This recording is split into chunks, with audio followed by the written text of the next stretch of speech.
নমস্কার, সবাই কেমন আছেন? কৃষ্ণা রান্নাঘরে সবাইকে স্বাগত। আজকের রেসিপি ডিম ভাজা। ডিমগুলোকে সেদ্ধ করে ছাড়িয়ে নিয়েছি, সেটা দেখালাম না। দিয়ে সামান্য নুন হলুদ দিয়ে একটা গ্যাস অন করে ডিমগুলোকে এইভাবে আমি ভেজে নিলাম। দিয়ে ওই ডিম ভাজা কড়াইতে আমি 3-4 কোয়া রসুন এবং 2টো বড় থেকে পেঁয়াজ দিয়ে দিলাম। এগুলোকে আমি 2-3 মিনিট একটু নেড়ে চেড়ে নেব। 2-3 মিনিট পর দেখুন ফিরে এলাম। এবার কাঁচা লঙ্কা চিরা এবং জল দিয়ে গুলে রেখেছিলাম একটু লঙ্কার গুঁড়ো দিয়ে দিলাম। স্বাদ মতো নুন দিয়ে দিলাম, একটু হলুদ দিয়ে দিলাম। আমার এখানে 7টা ডিম ছিল, সেই পরিমাণেই দিচ্ছি ঝাল নুন। একটুখানি কষিয়ে নিয়েছি দেখুন।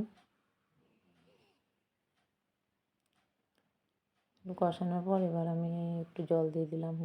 জলের পরিমাণটা অল্পই দেব।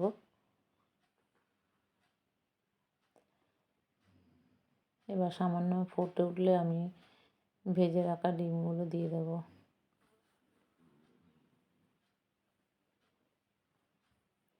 ভেজে রাখা ডিমগুলো দিয়ে 5 মিনিটের মতো আমি ঢেকে রান্না করে নেব। একটা ঢাকনার সাহায্যে ঢেকে দিলাম।